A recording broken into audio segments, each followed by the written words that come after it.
Bonjour et bienvenue sur Polyafrique. Comprendre, débattre, agir. Allons au cœur de la politique. Je pense que c'est une situation qui est quand même inquiétante. Mais au-delà même de l'inquiétude, elle est interpellante. Elle doit interpeller justement, vous avez dans votre introduction parlé de l'Afrique, oui. Elle doit interpeller les dirigeants africains pour qu'ils comprennent que cette question de droit international ne représente absolument rien aux yeux de ceux-là qui ont l'arme, qui ont la bombe et qui considèrent que le monde doit leur appartenir. Contre ceci, il n'y a pas autre chose que de manifester une certaine solidarité, une certaine mutualisation des énergies et des forces pour pouvoir contrer ces gens qui se déchaînent littéralement pour des questions d'intérêt.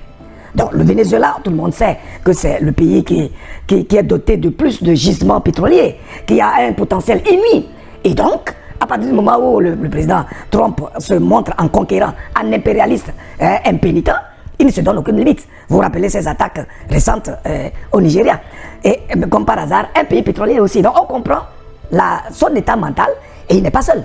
Tous les conquérants, tous les impérialistes ont alors la liberté aujourd'hui de recommencer à contre-attaquer ou attaquer littéralement les États qui ne sont pas suffisamment solides, ne sont pas suffisamment construits.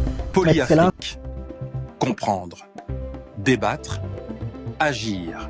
Moi, j'aimerais que ceci nous serve de leçon, que les Africains comprennent que le machin démocratie, que c'est une farce. Je le dis ici tous les jours. Démocratie, c'est une vraie farce, un piège à cons, et les plus cons aujourd'hui dans le monde, c'est les Africains. Et droits de l'homme, une farce encore plus monumentale, et les plus grands farceurs, c'est encore les Africains. Donc, on leur a prouvé que ce qui compte le plus pour les pays, c'est les intérêts. Trump veut les gisements. Il ne se cache pas, hein. Pour ça, au moins, il faut reconnaître qu'il est clair. Trump est clair avec lui-même. Trump veut les gisements de pétrole du Venezuela qui, semble-t-il, sont plus riches que ceux de l'Arabie Saoudite. Il a annoncé sans sourciller qu'il va envoyer les meilleures sociétés d'exploitation de pétrole à Caracas. À Caracas, voilà.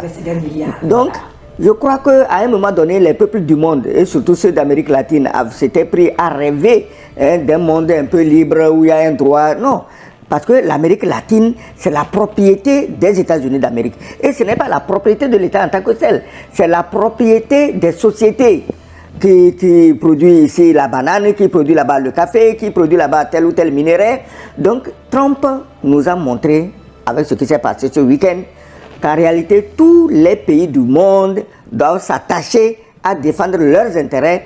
On s'en fout complètement des choses de la démocratie, on s'en fout complètement des droits de l'homme et tout le bavardage auquel les Africains se donnent dans ces domaines. Et les Africains doivent comprendre que pour faire ça, il faut être fort. Et regardez en Afrique comment nos pays sont émiettés. Et au niveau de chaque pays, dès que quelqu'un fait un effort pour avancer le pays, on veut sa tête. Tu n'as pas été surpris d'apprendre en même temps ce week-end qu'il y a eu encore tentative de coup d'État au Burkina Faso. De tous les chefs d'État de l'Afrique en général et de l'AES en particulier, qui agit mieux sur le terrain que le jeune capitaine Ibrahim Traoré. Mais chaque matin, on veut le renverser. Pourquoi? Parce qu'il y a encore des nègres complètement idiots, bornés, qui, parce qu'ils ont touché un peu d'argent, sont prêts à mettre leur propre pays à feu et à sang pour faire plaisir aux Blancs. Donc ce n'est plus la faute aux Blancs. Je crois que ce qui s'est passé donc au Venezuela doit aiguiser notre attention, doit développer notre patriotisme, parce que, attends, Gilles, le Venezuela, quand même, c'est pas la Gambie, c'est un grand pays qui a une armée, une vraie armée. Je crois qu'on doit se demander comment on a pu l'enlever comme ça. Ça a été possible parce qu'il y a des traîtres. Et cette façon de trahir de ce qui est arrivé au Venezuela, en Afrique, nous sommes dedans. C'est toujours des traîtres. Merci d'avoir suivi cette analyse. Abonnez-vous pour des contenus clairs, rigoureux et sans parti pris. Polyafrique, y comprendre, débattre, agir.